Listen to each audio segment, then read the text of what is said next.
Bonjour à tous, j'espère que vous allez bien. Aujourd'hui, je vous propose un petit DIY pour vous montrer ce qu'on peut faire avec des petits bâtonnets de bois comme ceci. Donc ceux-là font 15 cm. J'ai d'abord réalisé un gabarit sur une feuille qui mesure 25,9 cm sur 22,3. Voilà, donc c'est très important de réaliser ce petit gabarit pour être sûr d'avoir quelque chose de bien graphique et de bien droit, bien structuré. Donc une fois que mon petit gabarit est réalisé, je vais venir placer mes bâtonnets de bois tout autour et je vais les coller à l'aide d'un petit point de colle chaude. Et une fois que le premier est réalisé, je vais en réaliser d'autres qui seront attenants au premier en essayant de former une espèce de fleur en fait. Et donc je recommence à placer mes languettes de bois tout autour de mon gabarit.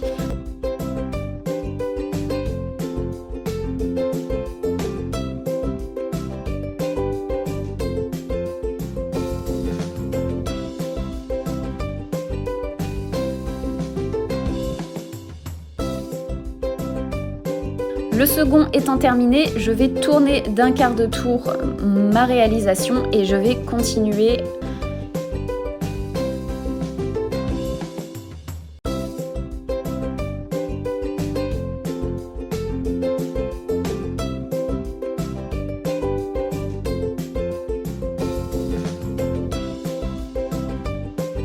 Donc là du coup ce que je viens de réaliser ce sera le milieu de ma réalisation, donc je tourne autour et je continue jusqu'à ce que ma réalisation soit complètement fermée, finalisée.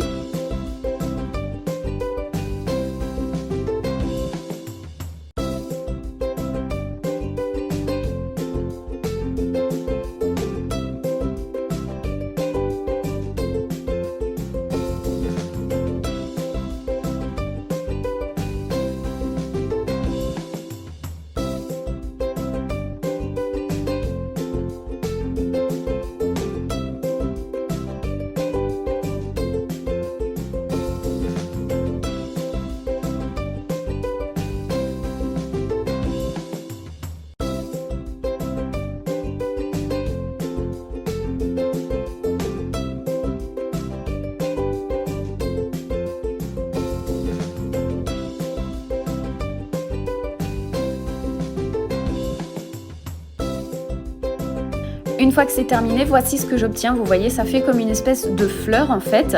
Et je vais en réaliser une seconde de la même manière. Donc voilà, je me retrouve avec deux fleurs que je vais venir superposer les unes sur les autres, mais un peu en quinconce, vous voyez.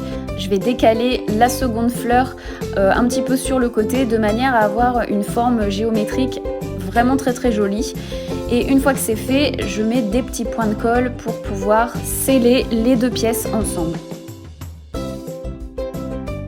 Je vais ensuite y ajouter un miroir donc au centre de la réalisation. Pour cela, je prends un lot de miroirs en plastique que j'ai pu trouver sur le site Shein.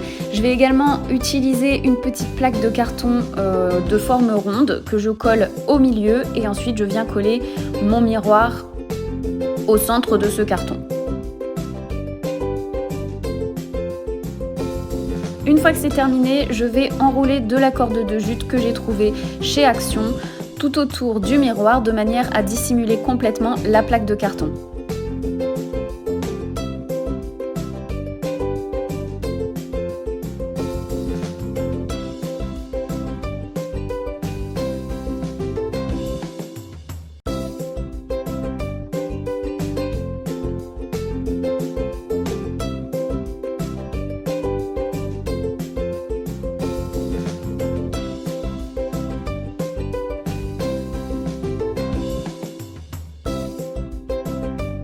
Donc voilà, un dernier petit point de colle, je vais enlever et nettoyer un petit peu le miroir pour enlever tous les petits résidus de colle.